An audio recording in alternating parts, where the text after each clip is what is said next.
बिस्मिल्लाहिर्रहमानिर्रहीम। तो special theory of relativity की प्लेलिस्ट में लास्ट वीडियो में हमने प्रूव किया था कि स्पीड ऑफ लाइट जो है वो यूनिवर्सल कांस्टेंट है और वो डिपेंड नहीं करती कि ऑब्जर्वर मूव कर रहा है या नहीं कर रहा। उसके लिए स्पीड ऑफ लाइट जो है वो सेम है, 3 × 10⁻⁸ मीटर पर सेकेंड। ये तमाम ऑब्जर्वर के लिए स्पीड ऑफ लाइट सेम है।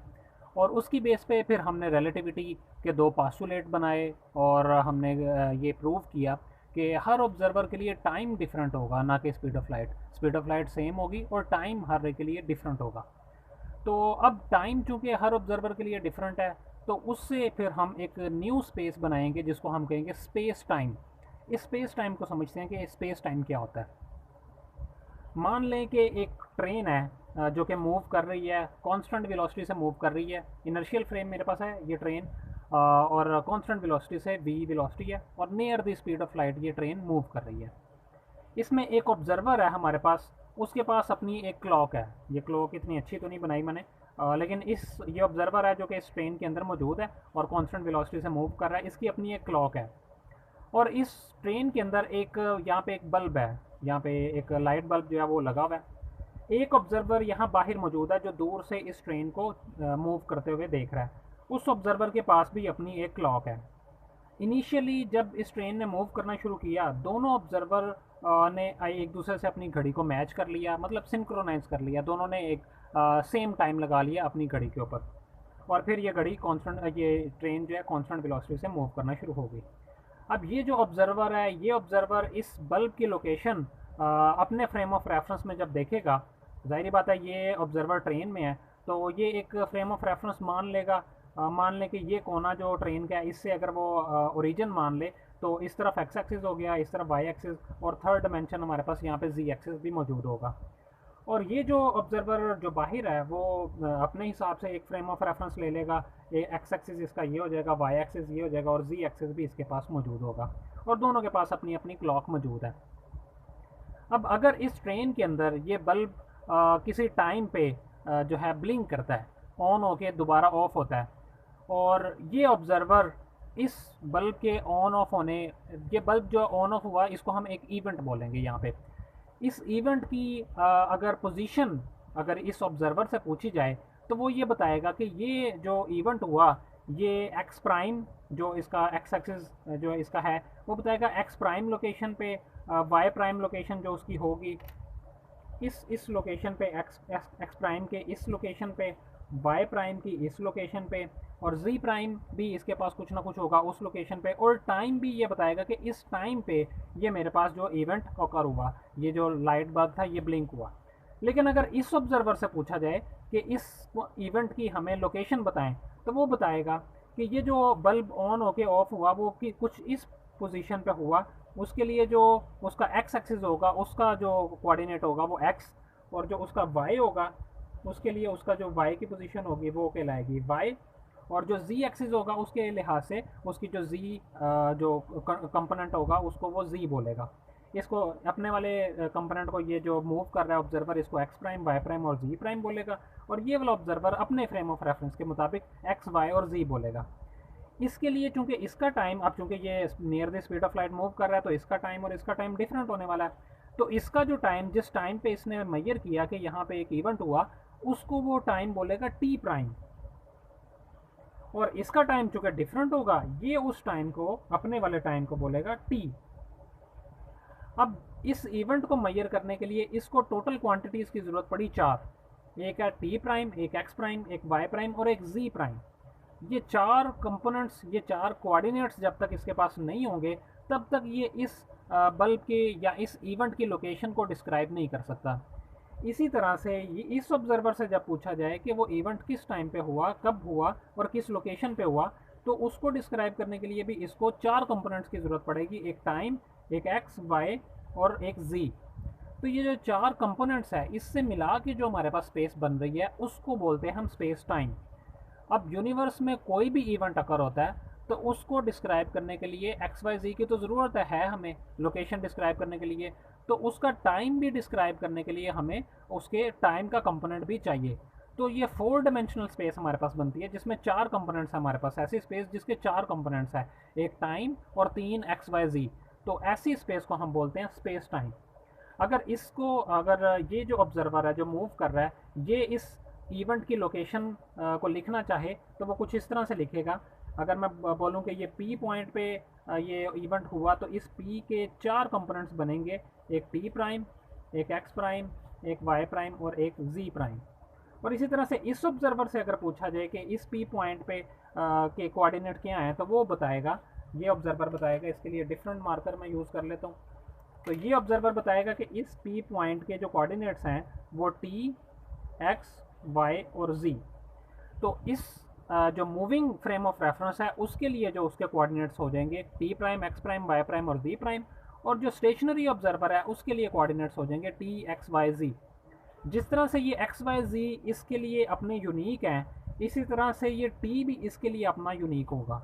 जिस तरह से इस ऑब्जर्वर के लिए एक्स प्राइम, वाई प्राइम, जी प्राइम इसके लिए अपने यूनिक है, इसी तरह से टी प्राइम भी इसका अपना यूनिक होगा। दोनों के लिए टी कोऑर्डिनेट भी डिफरेंट होगा। इसलिए हमें इस टी टाइम के कोऑर्डिनेट की भी ज़रूरत पड़ती है स्पेशल थ्योरी ऑफ रिलेटिविटी में किसी भी इवेंट को डिस्क्राइब करने के लिए, क्योंकि हर ऑब्जर्वर के लिए जिस तरह से एक्स, वाई, जी डिफरेंट है, उसी तरह से टाइम भी डिफरेंट है।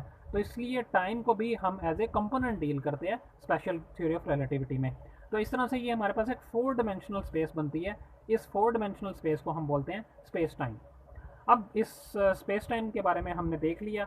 अब स्पेस टाइम में हम मेजरमेंट्स किस तरह से करते हैं, स्पेस टाइम में हम किस तरह से डील करते हैं, उसको हम देखते हैं। आमतौर पे कोई भी बॉडी जब मूव कर रही होती है तो हम उसको एक्स वाई जी में हम उसका ग्राफ प्लॉट कर लेते हैं, तो हमें पता चल जाता है कि वो बॉडी कहाँ से कहाँ पे मूव कर रही है। तो इसी तरह से स्पेशल थ्योरी ऑफ रिलेटिविटी में हम स्पेस टाइम डायग्राम यूज़ करते हैं, जिसमें हम मूविंग बॉडी का ग्राफ बनाते हैं और फिर हमें पता चलता है कि ये किस तरह से मूव कर रही है, स्पेस टाइम में बॉडी किस तरह से मूव कर रही है। तो ये मैंने मान लिया कि हमारे पास कोई भी एक ऑब्जेक्ट है जो कि सिर्फ एक्स एक्सिस के अलॉन्ग मूव कर रहा है, क्योंकि अब 4 डायमेंशनल स्पेस है ना हमारे पास, तो 4 एक्सिस तो हम ड्रॉ नहीं कर सकते। तो इसलिए यहाँ पे मैंने 2 एक्सिस ड्रॉ किए हुए हैं, एक एक्स एक्सिस और एक टाइम का एक्सिस। मान लिया हमने कि कोई भी हमारे पास एक ऑब्जेक्ट है और वो एक्स एक्सिस के अलॉन्ग मूव कर रही है। तो अब वो एक्स एक्सिस के अलॉन्ग मूव कर रही है, तो जाहिर बात है वो जो ऑब्जर्वर जो उसके साथ मूव कर रहा है उसका अपना कोई टाइम भी होगा, टाइम का कोऑर्डिनेट भी होगा। उस कोऑर्डिनेट के लिए हमारे पास एक्सिस जो है वो टाइम का, और जो मूव करने वाला स्पेस का जो कोऑर्डिनेट है वो हमारे पास उसका एक्स का कोऑर्डिनेट। तो एक्स और टी या वाई और टी और या एक्स वाई जी और टी, ऐसा ग्राफ जो हमारे पास होता है उसे हम बोलते हैं स्पेस टाइम डायग्राम। और ये स्पेस टाइम डायग्राम असल में स्पेशल थ्योरी ऑफ रिलेटिविटी में किसी भी ऑब्जेक्ट के मोशन को डिस्क्राइब करती है। इसमें मैंने कुछ लाइनें ड्रॉ की हुई हैं। इसमें स्पेस टाइम डायग्राम में हर लाइन जो होगी वो किसी ना किसी ऑब्जेक्ट की के मोशन को डिस्क्राइब कर रही होगी। अब एक लाइन मेरे पास है ये रेड कलर की लाइन क्या डिस्क्राइब कर रही है, इसको देखते हैं। रेड कलर की लाइन एक्स के एतबार से मूव नहीं हो रही, एक्स के एतबार से चेंज नहीं हो रही, सिर्फ टाइम के एतबार से चेंज हो रही है। तो मतलब ये कि ये कोई ऐसे ऑब्जेक्ट की लाइन है, ये ऐसे ऑब्जेक्ट के मोशन को डिस्क्राइब कर रही है जो कि रेस्ट की हालत में मौजूद है। उसका टाइम तो पास हो रहा है लेकिन वो एक्स एक्सिस के एतबार से मूव नहीं कर रही। मतलब अगर मैं मान लूँ कि ये मेरे पास एक्स एक्सिस है और ये मेरे पास कोई भी ब्लॉक पड़ा हुआ है। अब इस ब्लॉक में अगर कोई मैंने घड़ी रखी हुई है तो घड़ी का टाइम तो चल रहा है और टाइम चलता जा रहा है, ऊपर की तरफ टाइम तो चलता जा रहा है, लेकिन ये मूव नहीं कर रहा अब इस पोजीशन से, तो ये रेस्ट की हालत में पड़ा हुआ है। तो जब भी आपके पास कोई स्पेस टाइम डायग्राम में एक लाइन मिलती है जो कि बिल्कुल पैरेलल है टाइम एक्सिस के, तो वो एक ऐसे ऑब्जेक्ट की डायग्राम होती है जो कि रेस्ट की हालत में पड़ा हुआ है, वो मूव नहीं कर रहा। इसी तरह से अगर मैं ब्लैक कलर की लाइन देखूं तो ब्लैक कलर की जो लाइन है वो एक्स के एतबार से भी चेंज हो रही है और टी के एतबार से भी चेंज हो रही है। और ये अगर मैं कुछ यहाँ पे मार्किंग कर लूँ तो ये जो लाइन हमें शो कर रही है, ब्लैक कलर की लाइन जो हमें यहाँ पे ये बता रही है कि बॉडी इस पॉइंट से इस पॉइंट पे मूव की और उसको मूव करने में टाइम जो लगा वो यहाँ से लेके यहाँ तक इतना टाइम उसने स्पेंड किया। तो ये बेसिकली लाइन ऐसे ऑब्जेक्ट को डिस्क्राइब कर रही है जो कि मूव कर रहा है और उसकी वेलोसिटी कितनी होगी, ये डिस्टेंस अगर मैं मान लूँ कि x1 है और ये टाइम मैं मान लूँ कि ये t1 है, तो उस ऑब्जेक्ट की जो वेलोसिटी होगी वो होगी x1 डिवाइड बाय t1। ऐसा ऑब्जेक्ट जो इस वेलोसिटी से मूव कर रहा है उसकी ये उसके मोशन को ये डिस्क्राइब कर रही है ये ब्लैक लाइन। इसी तरह से ये जो पर्पल लाइन है ये भी एक ऐसे ऑब्जेक्ट को डिस्क्राइब कर रही है जो कि मूव कर रहा है, एक्स एक्सिस भी के एतबार से भी उसकी वैल्यूज चेंज हो रही हैं और टाइम के एतबार से भी चेंज हो रही हैं। लेकिन इन दोनों में फ़र्क ये है कि ये जो पर्पल कलर की लाइन है ये शो कर रही है कि इसकी वेलोसिटी ज़्यादा है बनिस्बत ब्लैक कलर की लाइन से। अगर मैं इसका देखूं तो इसका मैं मान लेता हूँ ये डिस्टेंस x2 है, और इसका टाइम टाइम चूँकि सेम है, इतना ही टाइम स्पेंड किया हुआ है, लेकिन डिस्टेंस इसने ज़्यादा तय किया है। तो इस पर्पल कलर, इसको मैं 1 बोल देता हूँ, इसको 2 बोल देता हूँ, पर्पल की जो वेलोसिटी है। तो इसके लिए अगर आप देखें तो x2 डिवाइडेड बाय t1। अब x2 की वैल्यू ज़्यादा है x1 से, तो इसकी वेलोसिटी ज़्यादा है। तो मतलब जितना ज़्यादा बेंड होती जाएगी स्पेस टाइम डायग्राम में लाइन, जितना ज़्यादा बेंड होती जाएगी एक्स एक्सिस की तरफ, उतना ज़्यादा उस ऑब्जेक्ट की वेलोसिटी होगी इस स्पेस टाइम डायग्राम में। यहाँ पे हम बेसिकली स्पेस टाइम डायग्राम का इंट्रोडक्शन देख रहे हैं कि स्पेस टाइम डायग्राम क्या रिप्रेजेंट कर रही होती है। आगे हम इसके अंदर कैलकुलेशन भी करेंगे, अपने प्रॉब्लम्स भी सॉल्व करेंगे स्पेस टाइम डायग्राम के अंदर।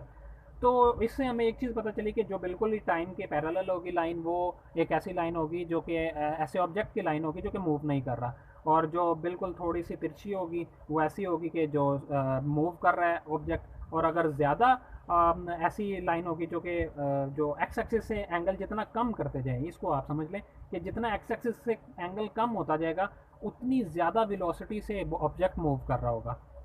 तो अब देखते हैं कि अगर मैं बोलूं कि कोई ऑब्जेक्ट है हमारे पास जो कि स्पीड ऑफ लाइट से मूव कर रहा है, तो उसका हम उसको किस तरह से स्पेस टाइम डायग्राम में हम डिफाइन करेंगे। अब हम यहाँ पे इस पर्पल लाइन की स्लोप फाइंड करते हैं कि इस लाइन की स्लोप क्या है, या फिर ऐसा बोलें कि इस लाइन की अगर मैं इक्वेशन लिखूं तो वो क्या होगी इस पर्पल लाइन की। लाइन की इक्वेशन किस तरह से हम लिखते हैं, लाइन की इक्वेशन हम लिखते हैं, हम वाई एक्सिस जो होता है, यहाँ पे मेरे पास वाई एक्सिस है टी मैंने लिखा इक्वल्स टू एम, और एक्स एक्सिस मेरे पास जो होता है वो, तो ये एक्स प्लस सी कांस्टेंट आता है, यहाँ पे हम कांस्टेंट को इग्नोर कर रहे हैं।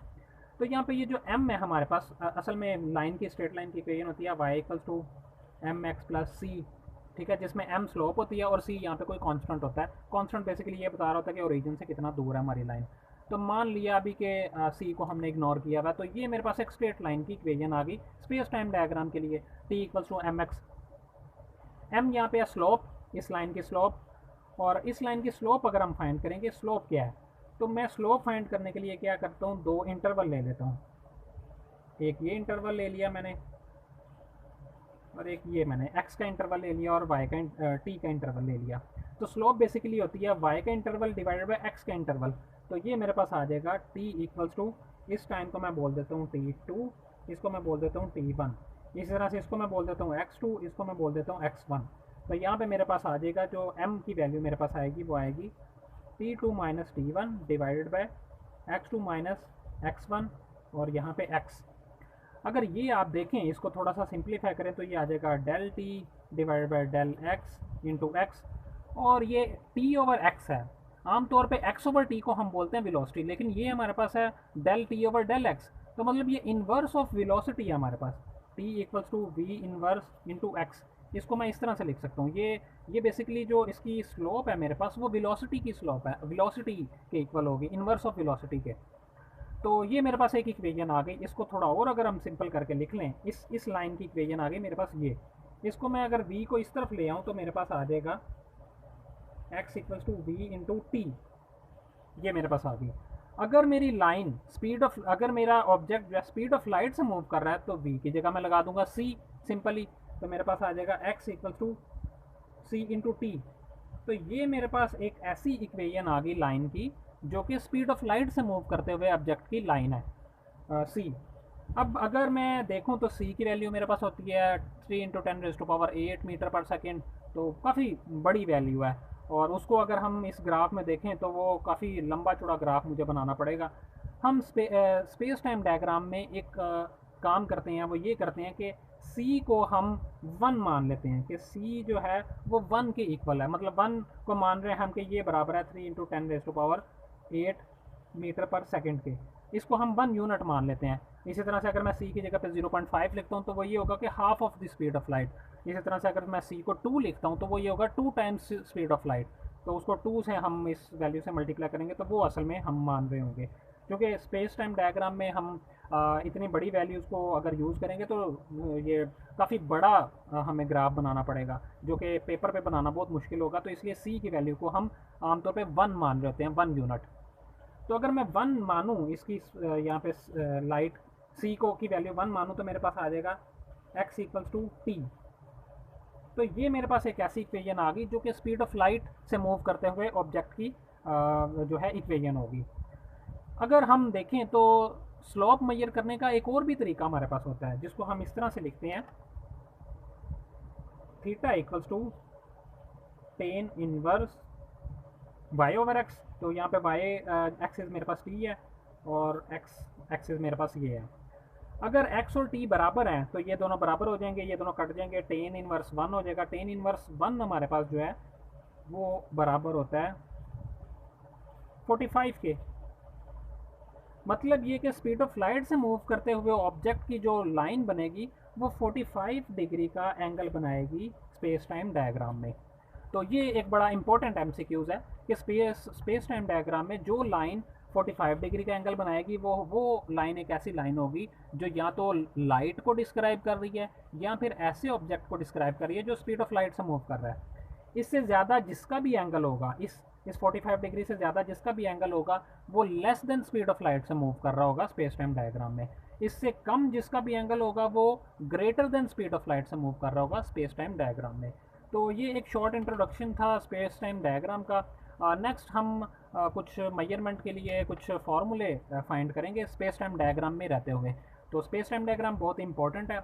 आगे जितनी भी हम कैलकुलेशन करेंगे स्पेशल थ्योरी ऑफ रिलेटिविटी में, वो स्पेस टाइम डायग्राम में ही कैलकुलेट करेंगे हम इंशाल्लाह।